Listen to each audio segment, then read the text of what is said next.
너희를 불러 그의 아들 예수 그리스도 우리 주와 더불어 교제하게 하시는 하나님은 믿으시도다. 아멘.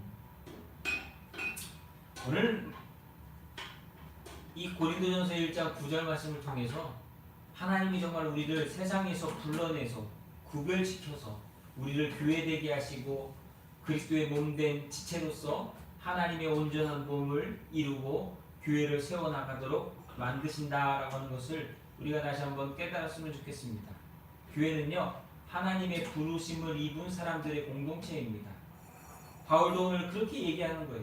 하나님께서는 너희를 불러서 그의 아들 예수 그리스도와 교제하게 만드셨다라고 얘기하고 있습니다.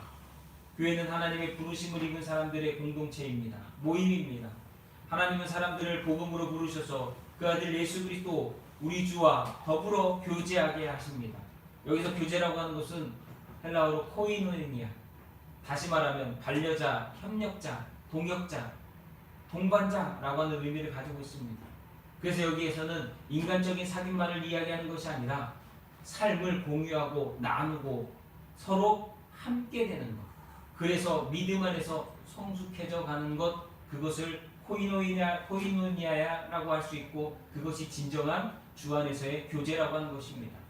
그래서 교제라고 하는 이것이 단순히 오늘 만나는 걸로 끝나는 것이 아니라 종말론적 만남, 다시 말하면 이 땅에 심판이 오고 주님께서 이 알곡과 쭉정이를 가르시고 그곳에서 구원받는 자와 구원받지 못하는 자가 되어졌을 때 우리는 구원받는 자로서 그날 그곳에서 주님 앞에 함께 서게 될 것을 마음에 새기고 나누는 그런 믿음으로 살아가는 것이 진정한 교제이고 코이노니아라고 하는 것입니다.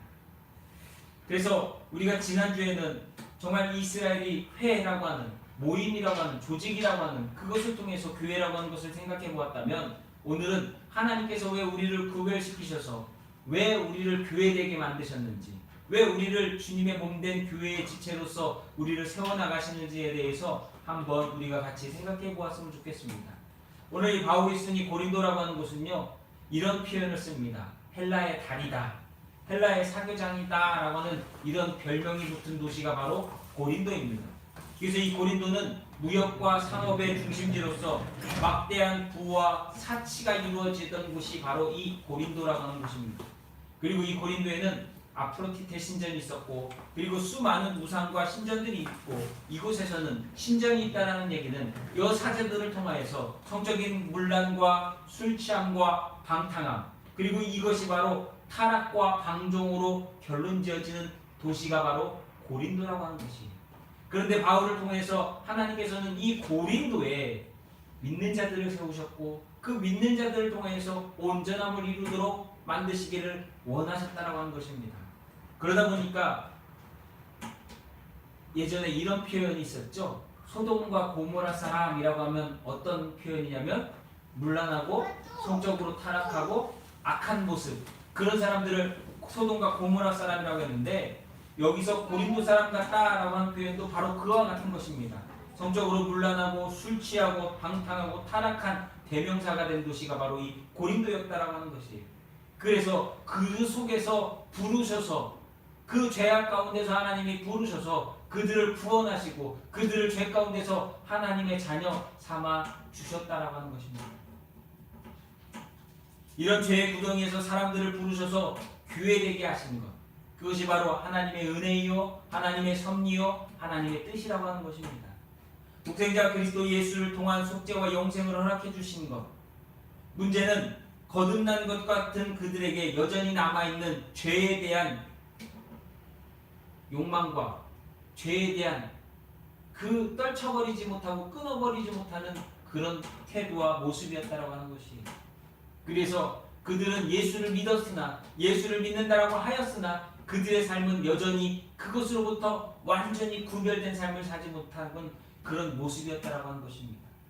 마치 이스라엘이 애굽에서 출애굽하면서 홍해바다를 건너고 광야에 나왔을 때 그들은 그곳에서 만나는 환경과 여건의 그런 모습들, 상황 가운데에서 차라리 이거보다는 과거에 종살이 하던 게 더 나았겠다라고 하면서 오히려 모세와 하나님께 원망하고 불평하던 그 모습처럼 그들은 과거의 모습을 끊지 못했다라고 하는 것입니다. 인간은요, 하나님과의 약속을 지키는 것은 고사하고 기억조차 못할 때가 많지만 하나님께서는 그런 인간을 향하여서 철저하고 온전하게 그 약속과 그 뜻을 이루어 가시는 분이 우리 하나님이시라고 하는 것이에요. 우리 마음에 하나님께 감사와 찬양이 아닌 불평과 원망이 나올 때가 있습니다. 그런 것들이 일어난다면 우리는 하나님의 은혜나 사랑이 우리에게 부족해서가 아니라 저와 여러분을 부르시고 구원하신 나의 과거를 잊어버렸기 때문에 그렇다는 거예요.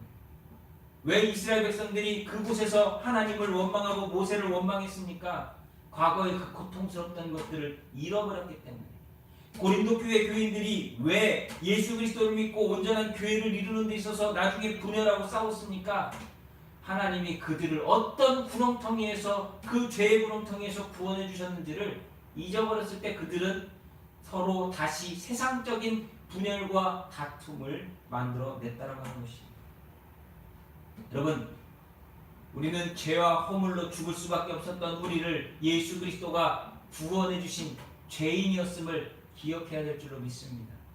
시편 100편 5절은 이렇게 얘기합니다. 대저 여호와는 선하시니 그 인자하심이 영원하고 그 성실하심이 대대에 미치리로다 라고 말씀하고 있습니다. 오늘 우리가 읽은 말씀에 너희를 불러 그의 아들 예수 그리스도 우리 주와 더불어 교제하게 하시는 하나님은 미쁘시도다 라고 말할 때 여기서 하나님은 미쁘시다라고 하는 표현은 바로 하나님은 신실하시고 변함이 없으시다라고 하는 것입니다. 그렇게 우리는 그 신실하시고 변함이 없으신 하나님께서 우리에게 말씀하시는 대로 순종하여 구별된 삶을 사는 저와 여러분, 우리 빛교회, 우리 신앙의 공동체가 되어야 될 줄로 믿습니다. 그래서 오늘 말씀 속에서 우리가 몇 가지를 생각해 보자면 교회는 구별된 공동체라고 하는 것이죠. 교회는 세상과 구별된 공동체가 되어야 합니다. 요즘은요, 교회가 세상과 구별되지 못하고 세상처럼 행동하는 교회가 되어버려서 너무나 가슴이 아픕니다. 그래서 교회는요, 세상과 구별돼야 돼요. 보수다, 진보다, 어떤 뭐다, 이런 것들 다 떠나고요. 우리가 정말로 하나님 앞에 설 때에는 정말 하나님이 우리에게 말씀하시는 그 말씀에 순종하는 사람들로 온전함을 이루는 구별된 공동체가 돼야 돼요. 그래서 교회를 보통 또 뭐라고 얘기하냐면 에클레시아라고 헬라어는 표현합니다. 여기서 에클레시아라고 할 때 두 가지 단어가 합쳐져서 에클레시아라고 하는 단어가 되는 거예요. 에크라고 하는 이야기는 뭐뭐로부터 라고 하는 표시이고, 클레시아라고 하는 것은 부름받아 나왔다라고 하는 거예요. 다시 말하면 세상으로부터 하나님께 부름받아 나왔다라고 해서 교회를 에클레시아라고 얘기한 것입니다. 우리는요, 세상 죄인 가운데서 살다가 하나님의 백성이 되기 위해서 하나님의 부르심 앞에 순종하여 나온 사람들인 줄로 믿습니다. 그래서 하나님은요, 죄인들을 부르신 거예요. 저와 여러분은 죄인입니다. 우리는 구원받은 죄인이요, 과거에는 죄로서 죽을 수밖에 없었던 죄인이었음을 잊지 말아야 될 줄로 믿습니다. 또한 우리는 하나님께 속한 자로서 이 모임, 이 신앙의 공동체, 이 교회를 세우고 섬기고 돌보고 전파하고 나타내라고 부르심을 받은 자들이에요. 여러분, 우리는 주님의 몸된 교회를 세우는 데 있어서, 주님의 몸된 교회를 이루어가는 데 있어서, 주님의 몸된 교회를 나타내는 데 있어서 쓰임받는 사람들이 되어야 될 줄로 믿습니다. 이게 진짜 하나님께 영광을 돌리는 것이요, 하나님 아버지께 감사와 찬송을 드리는 것입니다. 하나님의 뜻이 오늘 은혜 받은 우리를 통하여서 하나님을 사랑하고 하나님을 의지하고 하나님을 위해 정말 순종하여 부름받은 자, 그것이 진정한 에클레시아요 교회가 되는 줄로 믿습니다. 우리 빛교회가 정말 그 온전한 에클레시아 교회로서 하나님만을 섬기며 정말 하나님의 뜻을 이루는 데 있어서 영광 돌리는 저와 여러분이 될 수 있기를 간절히 소망합니다. 두 번째로는요, 교회는 부름받은 자들의 모임이라고 하는 거예요. 여러분, 교회는요, 각각 한 사람 한 사람일 수도 있지만 그 사람들이 모인 공동체, 한 덩어리, 하나됨을 이루는 곳이 바로 교회입니다. 그래서 교회는 그리스도 예수 안에서 하나님과 그분의 모든 것을 인정하고 고백하고 신실하게 신앙의 삶을 살아가는 성도들의 모임이 교회예요. 집에만 계신다고 되는 거 아니에요. 우리는 모여서 함께 기도하고 주님의 말씀을 듣고 나누고 또 흩어져서 주님께서 주신 은혜를 가지고서 날마다 믿음으로 세상에 나타내며 살아가는 것. 그것이 진정한 교회됨을 이루는 것이요 교회로 살아가는 것입니다. 누가 교회를 부르셨습니까? 그것은 바로 하나님께서 부르셨습니다. 고린도전서 1장 9절 오늘 말씀에 나오잖아요. 너희를 불러 그의 아들 예수 그리스도 우리 주와 더불어 교제하게 하시는 하나님은 기쁘시도다. 우리를 부른 분은요 하나님이에요.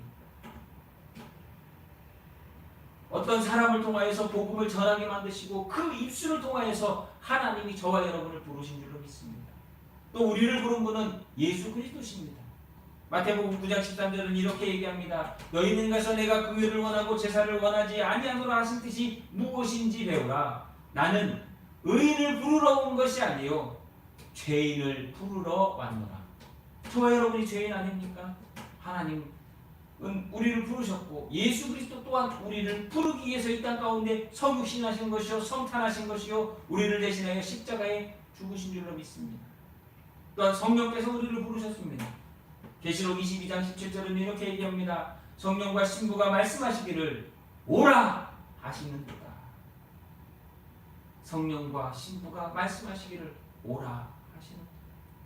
성령께서 우리를 오늘도 부르셔서 주님의 뜻 앞에 감동되어지고 주님의 말씀 앞에 순종하여 살아갈 수 있는 은혜와 힘을 도와여 주시는 줄로 믿습니다. 그렇다면 왜 하나님께서는 우리를 왜 부르셨습니까? 왜 부르신 이유를 알아야 될 거 아니에요. 첫 번째는요 회개하라고 그러십니다. 여러분 예수 믿으면 해야 되는 게 뭔지 아십니까? 회개하는 것입니다. 예수 그리스도를 만나면 우리 입술은 회개할 수밖에 없습니다. 왜요? 죄인이었기 때문에. 나는 죄인입니다. 주님 나는 죄인입니다. 죽을 수밖에 없는 죄인입니다. 회개하는 거예요. 왜요? 회개하지 않으면 그 죄로 말미암아 죽는 죄값을 치러야 되기 때문에. 단 은혜로서 예수 그리스도를 통하여서 회개할 때에 그의 대속의 은혜로 말미암아 우리는 그 죄값을 치르지 않아도 되는 것입니다. 두 번째는요 우리를 의롭게 하기 위해서 부르셨습니다. 우리는 죄인이기에 의롭지 못합니다. 세상에 많은 사람들은 선하고 착하게 살 수는 있어도 의롭게 될 수는 없습니다. 우리를 의롭게 하실 수 있는 분은 오직 예수 그리스도 한 분밖에 없습니다. 로마서 8장 30절은 이렇게 얘기합니다. 또 미리 정하신 그들을 또한 부르시고 부르신 그들을 또한 의롭게 하시고 의롭게 하신 그들을 또한 영화롭게 하셨느니라. 여러분 우리는 주님 앞에 의롭게 살아가는 자들이 되어야 됩니다. 주님으로 말미암아 의로운 자들이 되어야 됩니다. 내 능력이 아니라 누구를 의지하는 거예요? 나를 대신하여 십자가에 죽으신 예수 그리스도를 의지할 때 우리는 하나님 앞에 의로운 자로서 설 수 있다고 합니다. 또한 세 번째로 하나님께서 부르신 이유는 하나님과 교제하라고 부르셨습니다. 왜요? 하나님께서는 우리가 예수 그리스도와 더불어 교제하며 하나님의 신실하심, 하나님의 믿부심을 맛보아 알도록 하기 위해서입니다. 하나님은 오늘도 우리 만나기 원하세요. 근데 사람들이 마음의 문을 꼭 닫고 하나님을 거부합니다. 하나님을 만나지 않습니다. 세상에 나가서 아무리 복음을 전하려고 해도 그들의 마음이 열리지 않을 때, 그들이 거부할 때 그들은 하나님을 만날 수 없다라고 하는 것입니다. 그런데 우리가 예배한다는 게 무엇입니까? 교제하는 것, 하나님과 만나는 것이요. 기도가 무엇입니까? 하나님과 대화하는 것이요. 우리가 봉사가 무엇입니까? 하나님 뜻대로 행하는 것입니다. 하나님은 오늘도 우리를 만나기 원하십니다. 그래서 우리를 부르셨어요. 네 번째로 하나님은 우리에게 예수 믿고 영생 얻기를 구원받고 영생 받도록 우리에게 부르셨습니다. 여러분 영생이 없다면 영원한 생명이 없다면 우리는 죽을 수밖에 없는 피조물로서 끝나는 인생입니다. 하나님이 인간을 처음에 만드셨을 때는요 영생을 주시고 만든 거예요. 하나님의 형상을 따라 우리의 모양대로 지으셨다라고 말하고 있습니다. 그리고 그 코에 생명을 불어넣으셔서 영원히 사는 존재로 만드셨어요. 그런데 아담과 하와가 범죄한 그 이후로 정말 말씀대로 죽는 자가 되었습니다. 그런데 그 죽을 수밖에 없는 우리를 다시 영원한 생명을 주시기 위해서 하나님은 부르셨고, 그 영원한 생명을 주시는 길은 예수 그리스도를 통하여 그 예수 그리스도를 믿고 죄로부터 구원받았을 때 그 영생을 받는 자가 될 수 있다라는 것입니다. 그다음에 마지막으로 다섯 번째는 하나님께서 우리를 왜 부르셨습니까? 하나님의 나라를 상속시키기 위해서, 하나님의 나라의 기업에 물을 자가 되게 하시기 위해서 우리를 부르셨습니다. 그래서 예수 그리스도로 말미암아 구원받고 영생을 받은 자들은 장차 하나님의 나라를 받는 자요, 하나님의 나라의 그 영원한 나라에 거하는 자가 될 것입니다. 이것이 바로 하나님께서 우리를 부르신 목적입니다. 여러분 잘 생각해 보십시오. 이 중에 하나님께 유익이 되는 게 있습니까? 하나도 없습니다. 근데 이 다섯 가지는 회개하는 것, 의롭게 되는 것, 하나님과 교제하는 것, 영생하는 것, 하나님의 나라를 기업으로 받는 것, 이 모든 것들은 다 우리의 유익이라고 하는 것이, 하나님이 왜 우리를 부르셨습니까? 죽을 수밖에 없는 죄인들에게 유익을 주기 위해서, 그들이 정말 영원한 복을 누리게 하기 위해서 우리를 부르셨다는 거예요. 그래서 우리는 그 부르심 앞에 순종해야 됩니다. 그러기 위해서 우리는 믿어야 될 것이 있습니다. 하나님의 약속을 믿어야 됩니다. 하나님의 말씀을 믿어야 됩니다.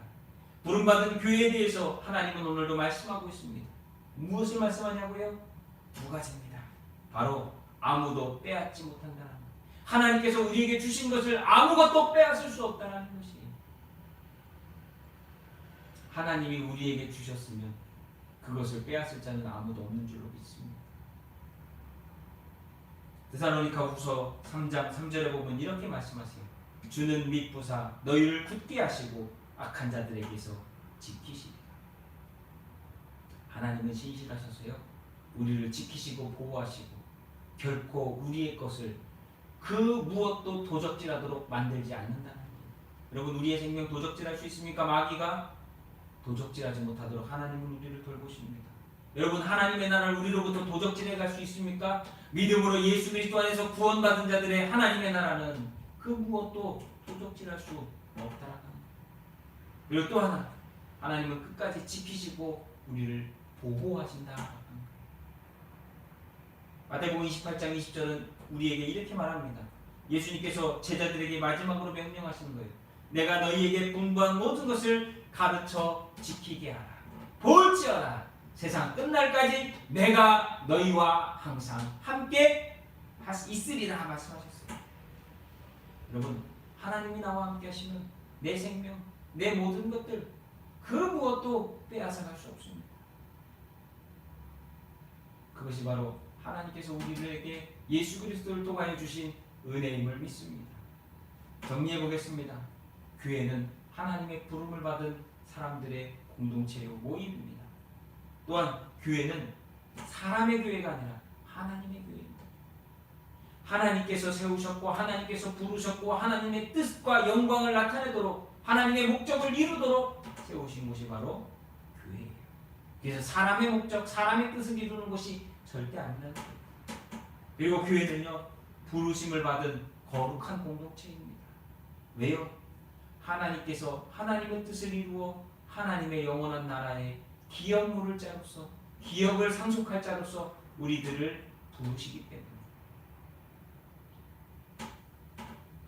교회는 하나님의 사랑과 은혜를 부르심 받은 거룩한 공동체임을 기억하며 그리스도인은 부름받은 자답게 거룩한 교회를 이루고 세우고 만들어가는 그 일에 쓰임받는 저와 여러분, 그래서 우리 믿교회 성도들이 정말 거룩함을 이루고 온전함을 이루고 하나님의 뜻 앞에 순종하여 하나님께서 우리에게 주시고자 하는 영원한 복을 받아 누릴 수 있는 귀한 성도들이 되시기를 예수님의 이름으로 축복합니다. 파스칼은 이런 이야기를 했습니다. 신을 사랑하고 자아를 부정하라.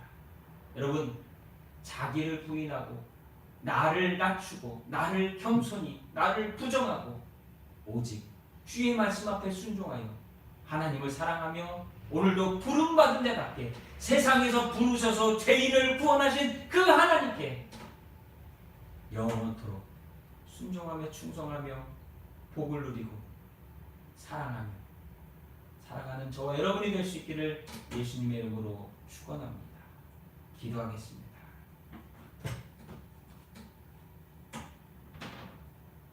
하나님, 죄인인 우리를